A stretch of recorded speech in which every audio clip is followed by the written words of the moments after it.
Servus und schön, dass ihr vorbeischaut. Ich bin der Kroko und ich heiße euch herzlich willkommen in der Ideenbox. Wir bauen heute gemeinsam dieses Haus.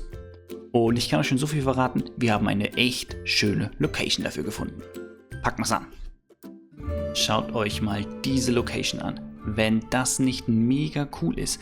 Wir haben hier einen Fluss und haben daraus direkt am Fluss die Häuser. Ich meine, der Fluss ist nicht mehr ganz durchgängig, aber das könnte man ja ohne Probleme beheben. Das ist doch mega cool.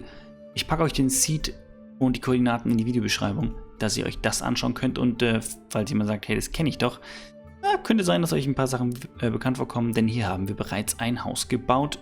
Das Video verlinke ich am besten auch oben rechts.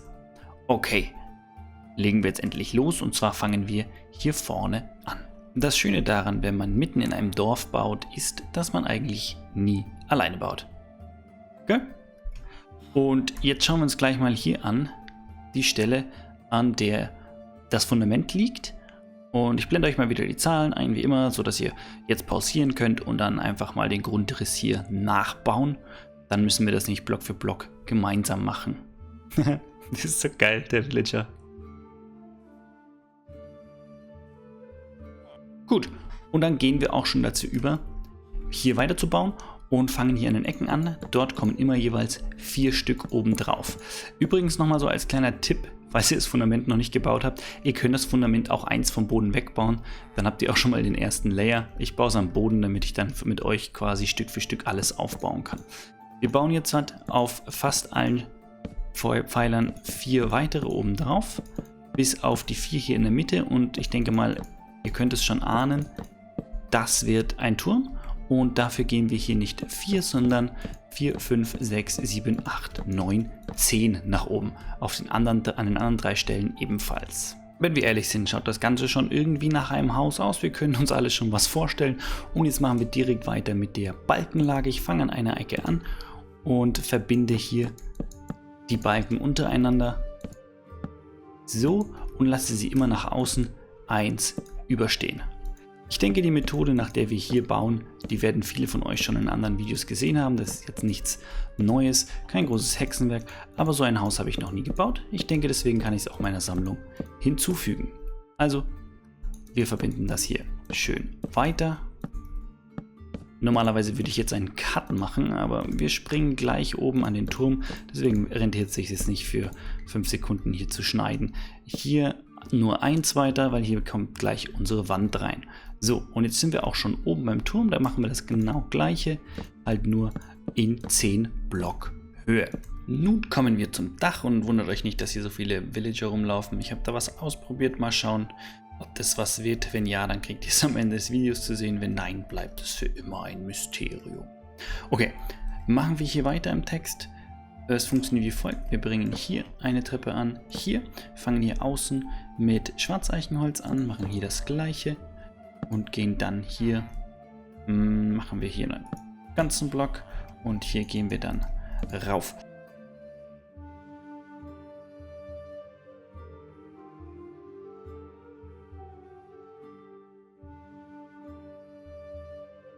Das ist das Grundkonstrukt und wir bauen das Ganze hier noch einmal und zwar so lange, bis wir hier in der Mitte an diesen Turm stoßen.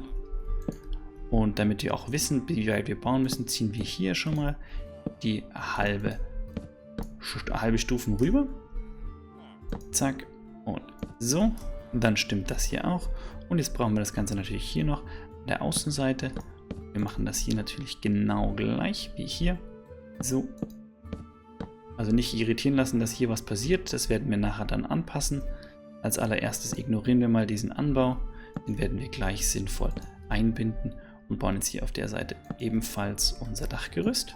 So, so und hier auch wieder den Giebel mit einer Stufe oder mit Stufen verbinden. Dann ist das für das Haupthaus hier geschafft. Dann machen wir uns hier ans Dach oben. Wir gehen hier so hin und hier so, und jetzt überlege ich gerade, haben wir alles richtig gemacht? Ja. Dann kommt auch hier wieder ein ganzer und wir gehen hier wieder oben. So.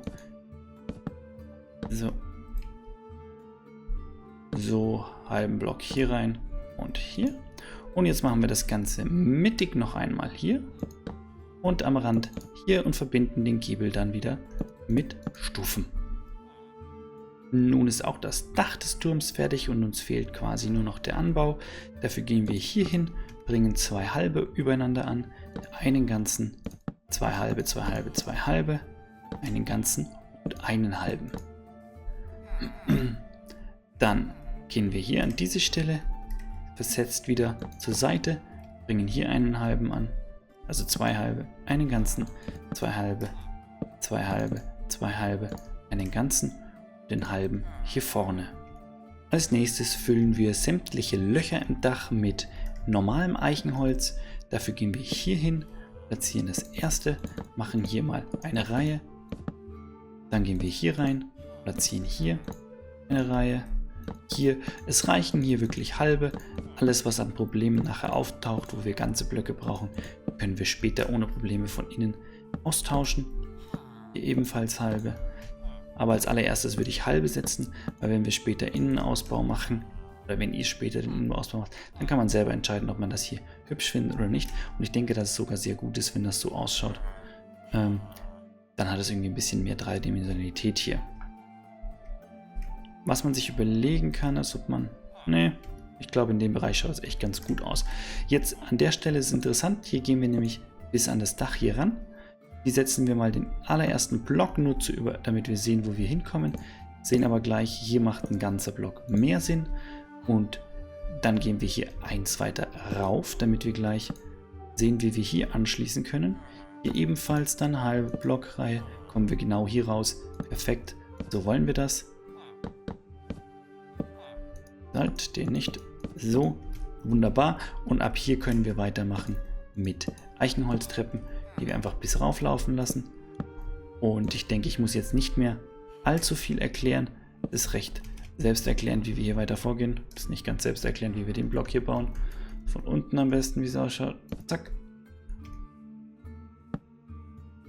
Genau das gleiche machen wir jetzt überall hier. Wir füllen die Löcher ganz genau so, wie wir hier vorne angefangen haben, mit normalem Eichenholz auf.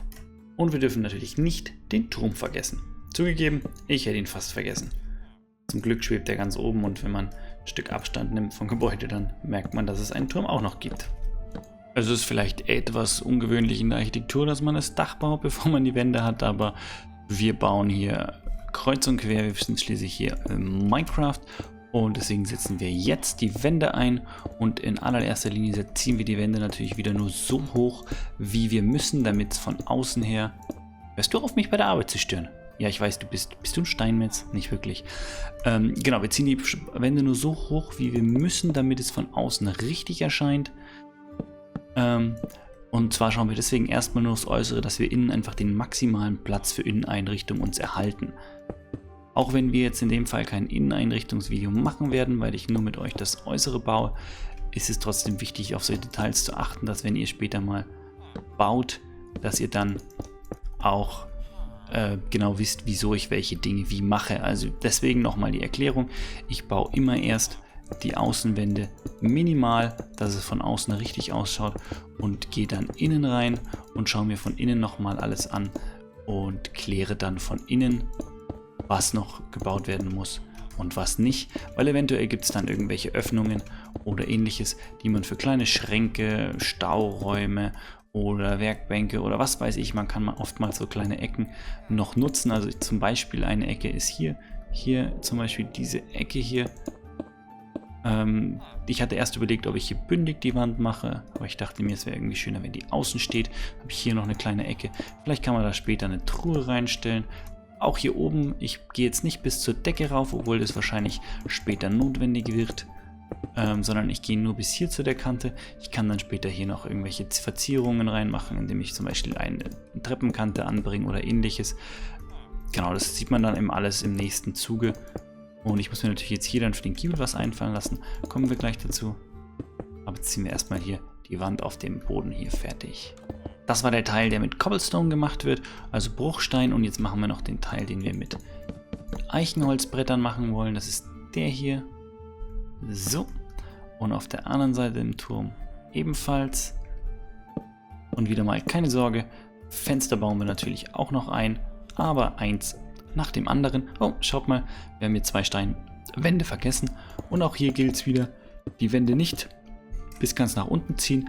Wir haben hier schließlich den Freiraum, den können wir von innen dann natürlich noch schön nutzen, auch wenn es von außen erstmal, oder wenn es auch von der Logik her erstmal unlogisch ist, dass hier die Steinwände irgendwo in der Mitte rumschweben und aufhören. Aber in Minecraft ist das möglich und das nutzen wir natürlich. Hier vorne und hinten füllen wir den Giebel auch aus, aber ich denke, dass wir hier, vielleicht können wir auch schon damit anfangen, ein Fenster anbringen werden. Fenster bringe ich immer gerne so an, mit innen und außen gehenden Treppen, und dann mache ich eine Falltür in die Mitte, weil ich denke, Glas war zum Mittelalter und wir bauen definitiv in einem mittelalterlichen Stil hier doch recht teuer, und so ein Haus hatte vielleicht noch kein Glas zur Verfügung. Unabhängig davon, ich mag einfach die Optik dieser Falltüren, wenn man sie als Fenster verwendet, und man kann hier auch eventuell sogar, ich wollte jetzt ein größeres Fenster machen, aber es wird doch wieder ein kleineres. Und nun verpassen wir dem ganzen Gebäude Fenster. Ich denke, bei den Fenstern ist eigentlich jeder frei, wie und wo er sie platziert. Ihr könnt entweder genau dort jetzt platzieren, wo ich platziere, oder ihr sucht euch eure eigenen Stellen und überlegt euch, wo ihr gerne Öffnungen und Fenster anbringen wollt. Ich hätte gerne hier eine Tür. Platzieren wir die von, die war jetzt falsch, die platzieren wir so von innen. Genau. Hier natürlich mittig eine Eingangstür. Zapp. Auch wieder von innen. Und dann hier natürlich auch ein Fenster. Da müssen wir schauen, wie wir das hier... kriegen wir sogar rein. So. Der erste Dorfbewohner ist bereits eingezogen. So schön findet er unser Haus. Und hier für die Rückwand lassen wir uns noch was Besonderes einfallen, denke ich. Aber wir wollen natürlich hier irgendwo Fenster. Und wie bringen wir die an? Wir machen hier, glaube ich... Probieren wir es mal so und so und so. Da nochmal den Stein hier hin. So. So. Und an der langen Seite ist es, finde ich, noch ein bisschen schwierig. Ja, vielleicht können wir trotz alledem so die Fenster reinsetzen. In einem ähnlichen System einfach so, so, so, so. Wenn es später herausstellt, dass es vielleicht ein bisschen viele Fenster sind, kann man auch wieder welche löschen. Wie gesagt, ihr seid hier völlig frei. Das hier im hinteren Bereich, das wird früher oder später ein kleiner Stall werden. Deswegen denke ich, werden wir hier nur so ein schmales Fenster reinmachen und das dann mit Zäunen zu, also dass frische Luft reinkommt. Ich bin jetzt in das Gebäude hineingegangen, weil ich denke, es ist schon wichtig, dass man noch Böden definiert auf einer gewissen Höhe. Und dafür bringe ich einfach hier diese Balkenlage auf einer gewissen Höhe an und ziehe die dann wirklich komplett von Balken zu Balken. So. Und ihr seht schon, hier bietet es sich dann an, dass man wahrscheinlich den Stein mit runter nimmt. Muss man dann nochmal anschauen, wenn es wirklich an die Detailarbeit geht. Hier ebenfalls. Der Raum da hinten wird schwer zu betreten, da können wir uns dann noch separat was einfallen lassen. Aber im Prinzip mache ich dann außen eine Umrandung mit ganzen Blöcken. Und für die Zwischenräume fülle ich das Ganze dann mit halben Blöcken aus. Damit wäre hier eine Ebene schon geschaffen. Und ich denke, wir machen vielleicht auf der Höhe hier noch eine rein. Kann man dann später Treppen oder ähnliches anbringen. Und dann machen wir natürlich noch, vielleicht, hier sollten wir noch Fenster mit einbauen, denke ich. So und so. Und dann wollen wir natürlich auf der Ebene rausschauen können. Also sollten wir auf der Ebene auch eine Ebene anbinden. Ich mache die jetzt mit Absicht erstmal mit keinem Zugang. Später kommt natürlich eine Leiter oder ähnliches nach oben. Für die Fenster hier möchte ich wieder gleich einen Trick anwenden. Treppe. Oben diesmal nicht, weil sonst schaut es am Dach blöd aus. Aber unten Treppe und Falltüre. Wir kommen jetzt schon zur Detailarbeit. Und ich habe mit einem Teil schon angefangen. Und zwar bin ich diesmal ein bisschen verrückter wie sonst. Hier mit verschiedenen Steinen reingegangen. Mit Treppen, mit gebrochenen... mit rissigen Steinziegeln, mit bemoosten Bruchstein und mit normalen Bruchsteinen, glaube ich auch. Ne, stimmt nicht, war eine Lüge. Doch hier unten mit normalen Bruchsteinen auch. Also ein bisschen verrückter wie sonst, aber ich finde es schaut eigentlich ganz gut aus. Ist Geschmackssache, also wenn es euch nicht gefällt, lasst es einfach weg. Und jetzt machen wir uns dann ein paar klassische Details, klassisch Kroko. Knöpfe darf man nie vergessen, Knöpfe sollten überall sein.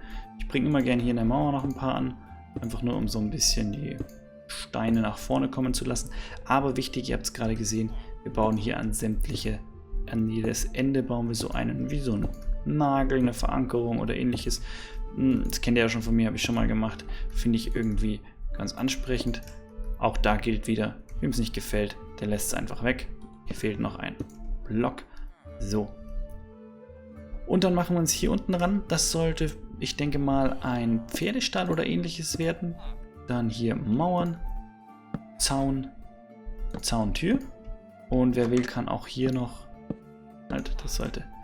kann auch hier 2 Boxen quasi draus machen, das hier zu verbinden. Ich lasse es jetzt mal als eine, ich finde es irgendwie ganz angenehm. Und da kann man, wenn man Schweine reintun will zum Beispiel, kann man auch so tun, als wäre da Matsch irgendwie. Genau. Und dann wollen wir natürlich auch ein bisschen netter sein zu unseren Tierchen und ihnen ein bisschen mehr Platz geben. Und dafür machen wir 1, 2, 3 und zack. Und dann gehen wir auch hier. Machen wir es gleich wieder so. 1, 2, 3. Tür und Zauntür. So, hier kommt man rein. Und hier oben drauf möchte ich, glaube ich, noch eine Laterne stellen. Einfach weil ich diesen Look von einem Zaun schöner finde, als wenn der hier so glatt ist. Kann auch alternativ eine Fackel. Vielleicht gibt es auch noch eine bessere Methode, was man drauf stellt. Und jetzt eine Laterne. Weiß ich nicht, was da besser ist. Machen wir es mal so. Dann hängen wir einfach mal hier noch eine Laterne hin. Und definitiv hier so vor dieser Tür. Vielleicht machen wir das auch so. So. Und hängen jetzt die Laterne dran. Ist vielleicht noch besser. Hier können wir die Laterne direkt neben die Tür hängen. Schauen wir mal auf die Rückseite, ob man da auch noch eine Laterne hinhängen sollte. Man könnte, weil wir ja Minecraft sind, dass man ein bisschen hier noch ausleuchtet. Hier auch Laternen anbringen, dass nicht überall dann Monster spawnen. Ist nicht ganz unbedingt notwendig, aber ich mache das jetzt mal. Kostet mich ja nichts, ne? Damit wäre unser großes Dorfhaus fertig. Und ihr seht schon, ich habe ein paar noch kleinere Details hinzugefügt. Einfach hier hinten mit ein paar Bruchsteinen, Zäunen und so weiter und so fort. Einen kleinen Garten und diesen wunderbaren Flieder. Ich habe uns ein Zeichen. Pferde habe ich uns hier rein. Entschuldigung, dass ich so gepustet habe. Mir wollte gerade eine Fliege in den Mund fliegen. Naja, Pferde habe ich uns hinzugefügt und Schweine. Und was ich jetzt festgestellt habe, als ich so um das Haus herumspaziert bin, meiner Meinung nach ist dieses Haus von allen Seiten schön anzusehen. Das habe ich noch nicht so häufig gehabt, dass ich meine Häuser von allen Seiten angeschaut und gesagt habe, so, mega cool. Aber das, muss ich sagen, gefällt mir tatsächlich von allen Seiten. Besonders auch von der Rückseite hier. Schaut euch das mal an. Ich finde das wirklich ansprechend. Schreibt mal in die Kommentare, was ihr meint. Findet ihr, dass man es von allen Seiten anschauen kann? Und die Location mit dem Dorf ist natürlich der Hammer. Der Hammer. Gut. Genug gelobt. Dann würde ich sagen, zurück ins Studio.